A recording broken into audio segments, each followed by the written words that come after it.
اردو ہے میرا نام، میں خسرو کی پہیلی، میں میر کی ہمراز ہوں، غالب کی سہیلی، دکن کے ولی نے مجھے گودی میں کھلایا، سودا کے قصیدوں نے میرا حسن بڑھایا، ہے میر کی عظمت کہ مجھے چلنا سکھایا، میں داغ کے آنگن میں کھلی بن کے چمیلی، اردو ہے میرا نام، میں خسرو کی پہیلی۔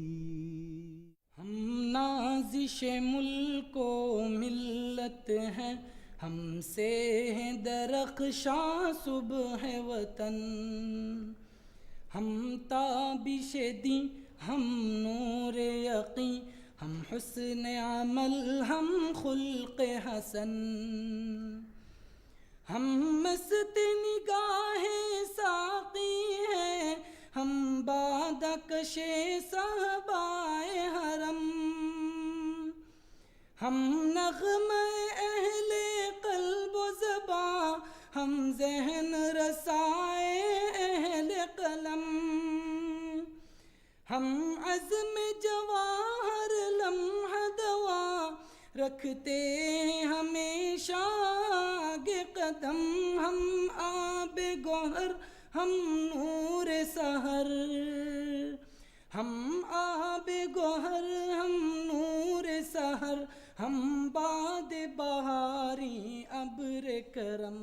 جہاں تک ندوے کا تعلق ہے، ندوہ ایک تحریک کا نام ہے، یہ ایک تعلیمی تحریک ہے، ایک سماجی تحریک ہے، ایک اصلاحی تحریک ہے۔ تحریک کے طور پر آج سے 125 سال پہلے یہ ادارہ ہندوستان میں پہچانا گیا۔ اس کے بانی مولانا سید محمد علی مونگیری رحمۃ اللہ علیہ تھے۔ کانپور کے مدرسہ فیض عام سے یہ تحریک اٹھی اور چند سالوں میں لکھنؤ منتقل ہوئی، اور پھر یہ اس کا مرکز ہوا جہاں اس کا دارالعلوم قائم ہوا۔ تحریک کے پیش نظر بنیادی طور پر یہ بات تھی کہ انگریزوں کی آمد کے بعد اور ڈیوائیڈ اینڈ رول کی پالیسی کے نتیجے میں جو ڈویژن پیدا ہو گئے ہیں خود مسلمانوں کے بیچ میں، کہ ان کو ٹکرایا گیا اور ہندو اور مسلم اتحاد کو پارا پارا کرنے کی کوشش کی گئی، کہ جو دور یہاں پر مسلمانوں کا 1000 سالہ گزرا تھا اس میں ہندوؤں اور مسلموں کے درمیان اعتماد تھا، محبت تھی، اور کبھی بھی کوئی فرقے وارانہ فساد پورے 1000 سالہ دور میں نہیں ہوا۔ حکام سے لڑتے رہے، طاقت والوں سے لڑتے رہے، لیکن سویلینز کے درمیان کبھی بھی کوئی ٹکراؤ نہیں ہوا ہے۔ یہ ہماری اس تاریخ کا بڑا روشن اور تابناک کردار ہے۔ لیکن انگریزوں کی آمد کے بعد اس کو نقصان پہنچایا گیا، ہر اعتبار سے، سیاست کے میدان میں، تعلیم کے میدان میں، کلچر کے میدان میں، اور ذرائع ابلاغ کا استعمال کرتے ہوئے۔ تو نتیجہ اس کا یہ ہوا کہ فسادات اس ملک میں شروع ہوئے، مسلمانوں کے مابین جو مختلف مسلک ہیں ان کے جھگڑے کھڑے کیے گئے، اور مسلمان اور ہندوؤں کے مابین مذہب کی جنگ چھیڑی گئی، فرقہ واریت کو آگ لگائی گئی، بھڑکائی گئی، فرقہ واریت کی آگ بھڑکائی گئی۔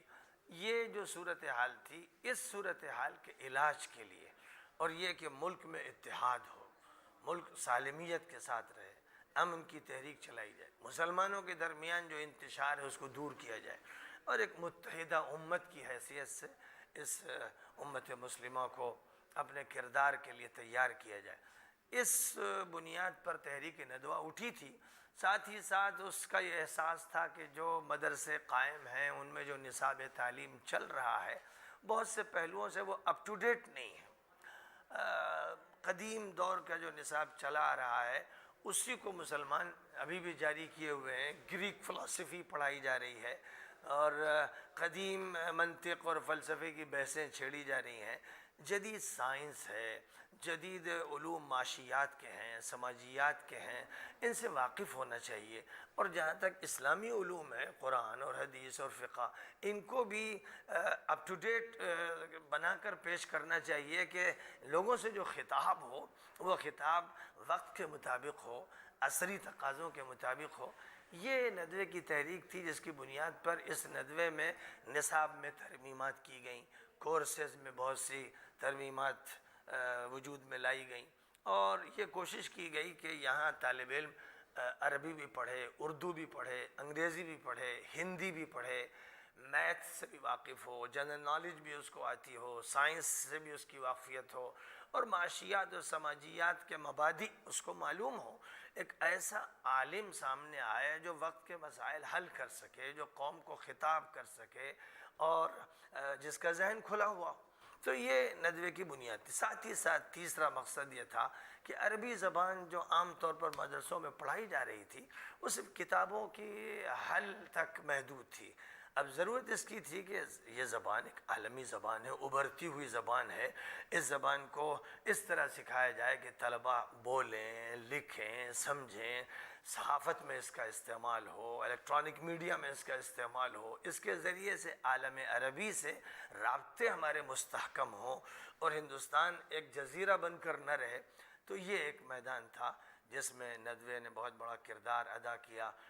ایسے کورسز تیار کیے گئے کہ جن سے زبان بولنے کے لیے اور لکھنے کے لیے استعمال ہو، اور ندوے سے عربی صحافت شروع ہوئی. ان کے اخلاق ایسے کہ ہمارے مقابلے میں دنیا کی ساری قومیں علم و حکمت کی زیادہ قدر شناسی کی مدعی ہیں. اگر پچھلی ہمت کا ادنا اثر بھی ہم میں ہوتا. پرائمری سے لے کر کے اور فضیلت جس کو کہتے ہیں، فضیلت ہمارے یہاں شریعت میں فضیلت کرتے ہیں، اور یا ادب میں تخصص کرتے ہیں، اختصاص کرتے ہیں، تو 16 سال شروع سے لے کے آخر تک 16 سال ہے. پھر اس کے بعد پی ایچ ڈی اگر چاہیں. ہمارے یہاں پھر ٹریننگ کے شعبے بھی ہیں جس میں ہمیں صحافت کا شعبہ ہے، اس میں ٹریننگ دی جاتی ہے، اور ہمارے یہاں دوسرے مزید ٹریننگ کا کہ علمی تحقیق ریسرچ کا شعبہ ہے کہ علمی طور پر تحقیق و ریسرچ کیا جائے اور زیادہ سے زیادہ اس سے لوگوں کو فائدہ پہنچانے کی کوشش کی، ان کے علم میں اضافہ کرنے کے لیے. اسی طرح سے ہمارے یہاں انسان کو کیسا ہونا چاہیے اور لوگوں کے ساتھ کیسا معاملہ کرنا چاہیے اور اس کی کیا حیثیت ہونی چاہیے اور اس کو کیا سیکھنا چاہیے، اس کے لیے بھی ہمارے یہاں معہد عالی کے نام سے جو بہت اچھا ایک بڑا سینٹر موجود ہے یہاں پر. اس میں بھی ہمارے یہاں لڑکوں کو پڑھایا جاتا ہے، تدریب کی جاتی ہے.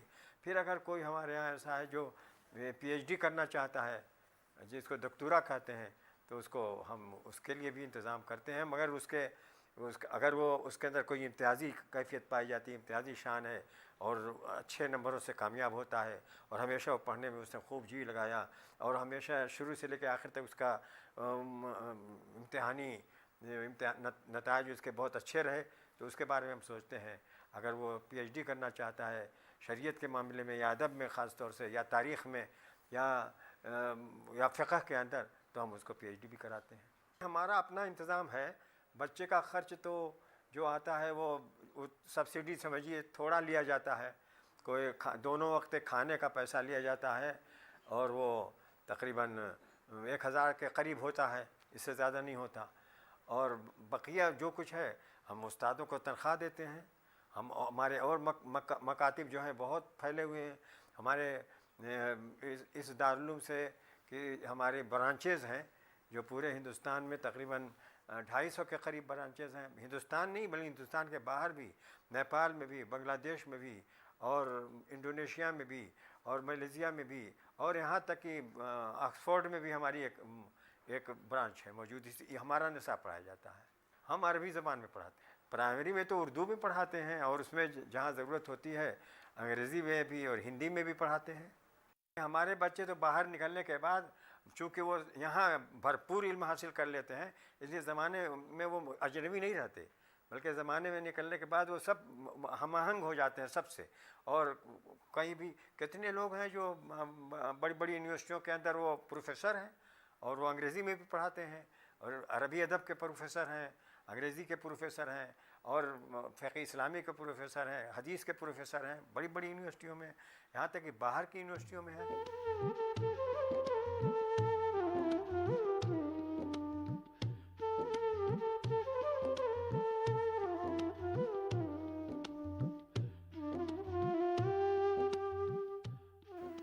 Okay, my name is Mohsin Malik Ali. I was born in Los Angeles. I went to school in Chicago, and then after graduation, I came to Nadwa to pursue Islamic studies. Initially, the first 2-3 years I was here, I was in the Arabic department because I didn't know Urdu very well. But then after my third year, I switched to the Urdu section because I was more interested in studying the books they were studying in the Urdu section. So I had to learn Urdu along the way. پہلے سے بہتر ہے, بس بول سکتے ہیں, سمجھ سکتے ہیں, پڑھ بھی سکتے ہیں. ندوہ اس لیے بھی آیا تھا کیونکہ لکھنؤ پھر بھی شہر ہے اور ایڈجسٹ کرنا مشکل ہے, لیکن پھر بھی کیونکہ لکھنؤ شہر ہے تو دوسرے مدرسے مقابلے میں اتنا مشکل نہیں تھا, تو اس لیے بھی ندوہ آیا تھا. لیکن مشکل تھا اور ابھی تک ہے. یہاں کے ٹیچرز کافی اوپن مائنڈیڈ ہے, مطلب کیونکہ میں امریکہ سے آیا ہوں تو میرے کوشچنز ہوتے ہیں جو کیونکہ میرے بیک گراؤنڈ کی وجہ سے, تو ان کے ساتھ ڈفرینسز بھی ہوتا ہے لیکن کبھی ناراض نہیں ہوئے, کبھی ایسے نہیں کہ کیسے کیوں پوچھ رہے ہو. اگر ڈفرینسز بھی ہوتے رہتے ہیں لیکن یہ ہے کہ سمجھا دیتے ہیں, ناراض نہیں ہوتے ہیں. تو یہ بات بہت اچھی لگا کہ میں جو بھی سوالات آتا ہوں پوچھ سکتا ہوں, کلاس کے باہر بھی ڈھونڈ لیتا ہوں, پوچھ سکتا ہوں. اور اس کے علاوہ یہ بھی اچھا لگا کیونکہ, اور اس لیے بھی آیا بھی تھا کیونکہ مجھے معلوم تھا کہ ندوہ تھوڑا براڈ مائنڈیڈ ہے, مطلب مسلمز کیونکہ ایک انٹرنیشنل ریلیجن ہے تو مسلمز کے پاس مختلف آئیڈیاز ہوتے ہیں, اور ندوہ میں یہ ہے کہ سب کے ساتھ چلتے ہیں, کسی ایک کو مطلب مطلقاً غلط نہیں کہتے ہیں, ایسے نہیں ہوتا. تو یہ بھی اس لیے بھی ندوہ آیا تھا کیونکہ امریکہ میں بھی کیونکہ پورے دنیا کے مسلمان آئے ہوئے ہیں, کافی ڈفرینسز آف اوپینین ہوتے ہیں, تو ایسی جگہ جانا تھا پڑھنے کے لیے جو سارے ڈفرینسز اوپینینس کو ٹالریٹ کرے, اور ندوہ میں یہ ٹالرنس ہے. ندوہ میں فورن اسٹوڈنٹس کافی ہیں, انگلینڈ کے, ملیشیا کے, کیونکہ ہم لوگ سب باہر کے ہیں, ہم لوگ کو تھوڑی اجنبیت محسوس ہوتی ہے تو ہم لوگ دوست بھی بن گئے اسی وجہ سے. پھر دوسری کلاس میں لڑکے ہوتے ہیں, کلاس کے باہر تب اسٹڈی گروپس ہوتی ہے شام میں, دن میں, تو اسٹڈی گروپس کے ذریعے بھی دوست بن گئے. کبھی مطلب والد صاحب نے یا امی نے کبھی یہ نہیں کہا کہ you have to come back, یا تم ضروری ہے کہ تم اس لائن میں جاؤ, ابھی ان لوگوں نے کبھی ایسے نہیں کہا. سو جب میں فیصلہ کر لیا تھا کہ مجھے پڑھنا ہے, ان لوگ سپورٹیو تھے. تو پلان یہ ہے کہ وہ ہیو ٹو چوائسیز. والد صاحب چاہتے ہیں کہ آئی جوائن ہم in his business, but I want to, میرا پلان ہے کہ I want to pursue PhD. But that's career-wise. But aside from that, I'm also active in my community. So in the masjids, I give classes and lectures, and at other Islamic centers, I give presentations. Every time I go home, I'm involved in this. That's something I'd like to continue. England میں جو Arabic studies ہوتی ہیں, Arabic literature پہ اتنا دھیان نہیں ہوتا ہے عام طور پہ, اور یہاں پہ دیکھا ہم نے انڈیا میں, لکھنؤ میں بھی, کہ اکثر لوگ ندوہ کو نہیں جانتے ہیں اچھی طریقے سے جیسے جاننا چاہیے لوگوں کو. یہاں کے ایک بہت بڑے اسکالر تھے مولانا ابوالحسن ندوی, جن کا نام آپ نے سنا ہوگا. تو ان کے جب وہاں پہ ایک بار Oxford research centre, Islamic research centre Oxford میں انہوں نے کھلوایا تھا, تو ان سے ہمارے بہت اچھے تعلقات تھے والد صاحب کے اور سب کے.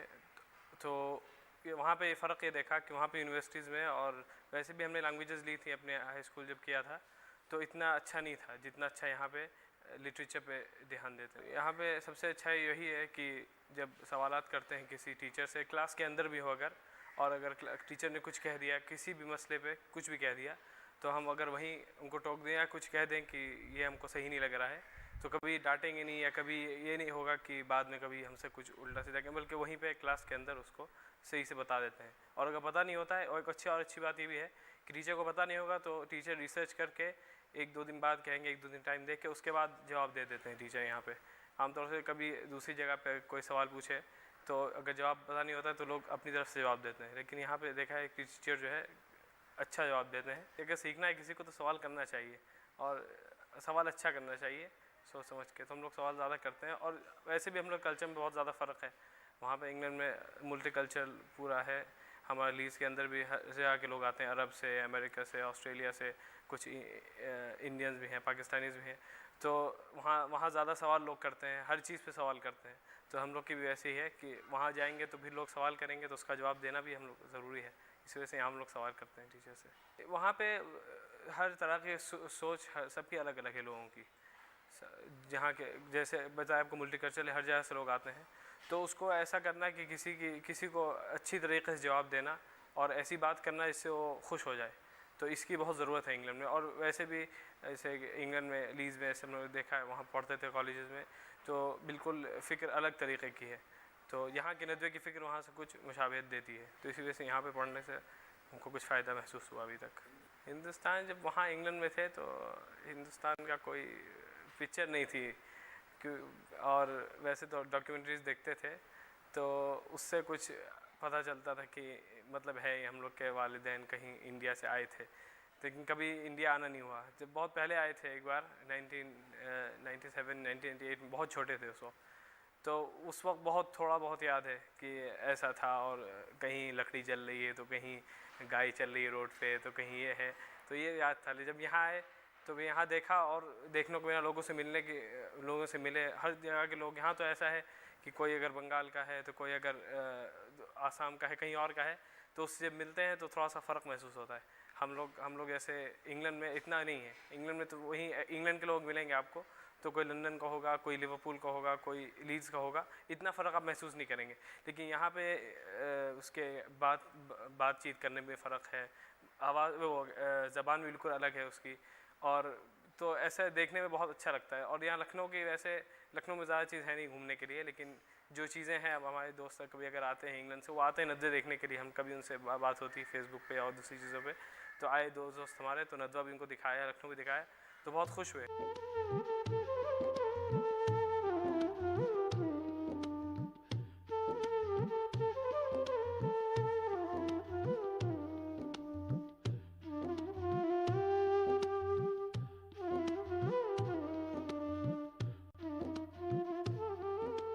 100 سال سے اوپر ہو چکا ہے ہمارے اس کتب خانے کو, جس کا نام علامہ شبلی نعمانی کے نام پہ ہے, کتب خانہ علامہ شبلی نعمانی.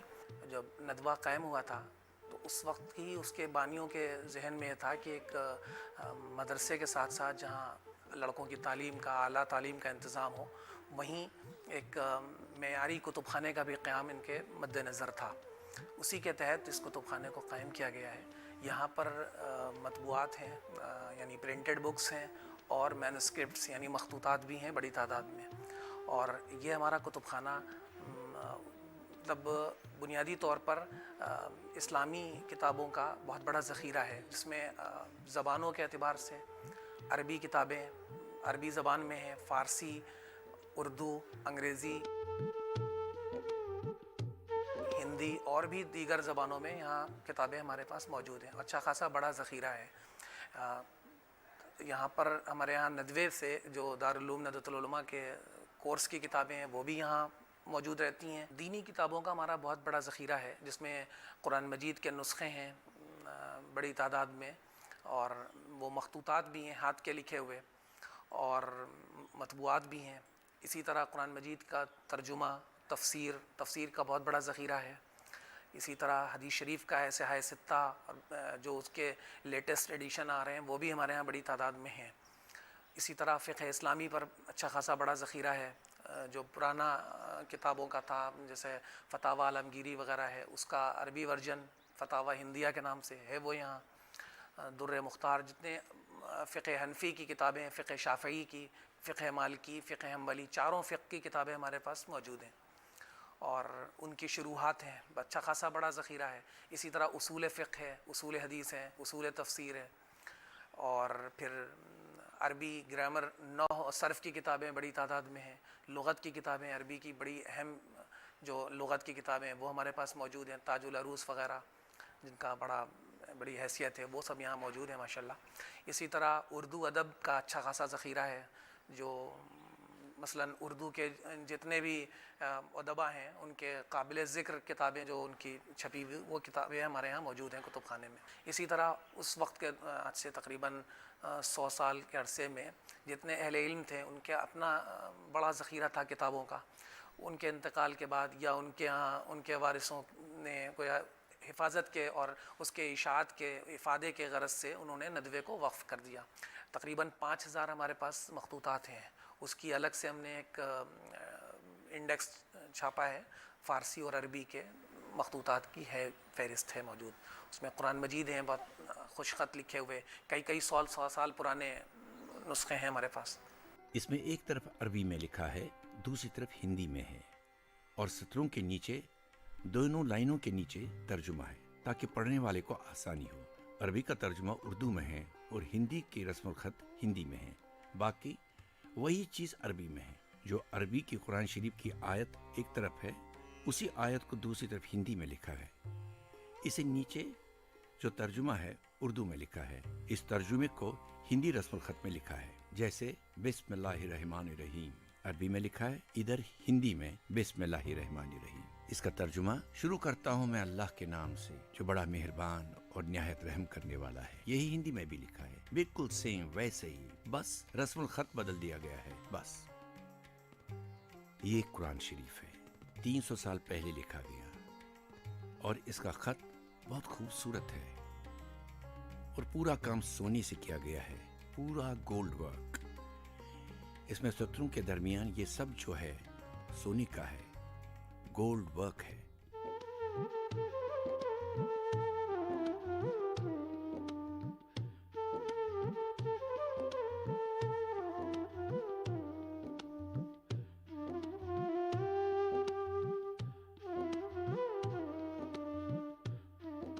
دو طرح کا شعبہ ہے اس میں، ایک ہے دارالقضاء اور ایک ہے دارالافتاء۔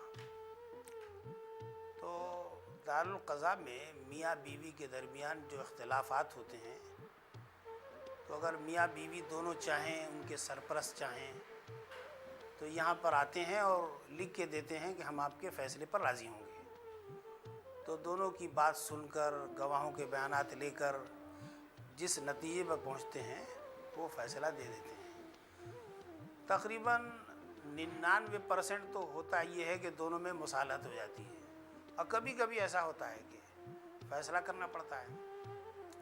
تو یہ دارالقضاء والا کام ہے۔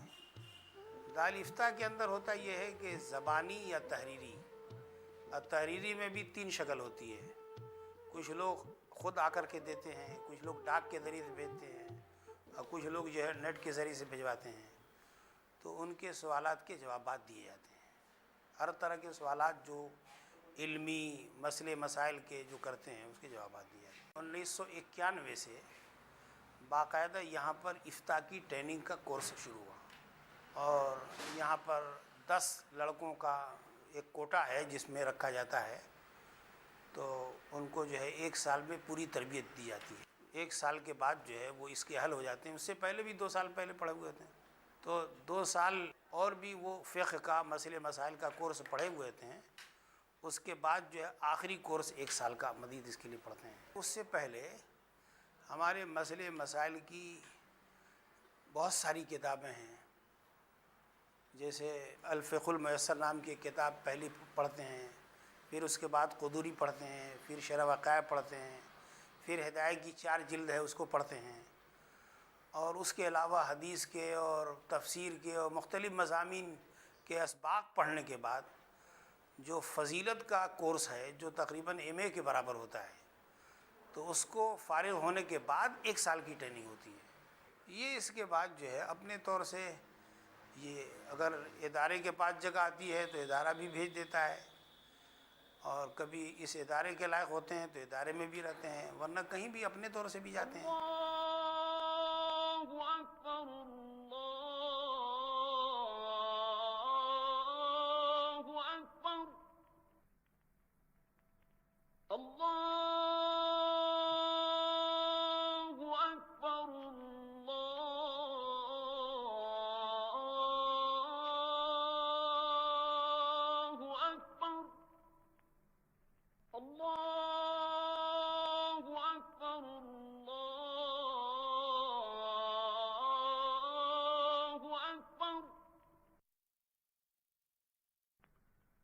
أشهد أن لا إله إلا الله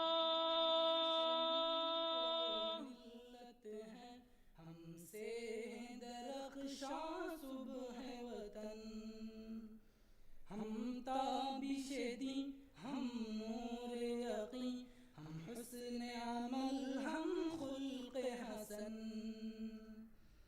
ہم مست نگاہ ساقی ہیں ہم بادکش صحبائے حرم ہم نغمہ اہل قلب و زبان ہم ذہن رسائے اہل قلم ہم عزم جواہر لمحہ دوا رکھتے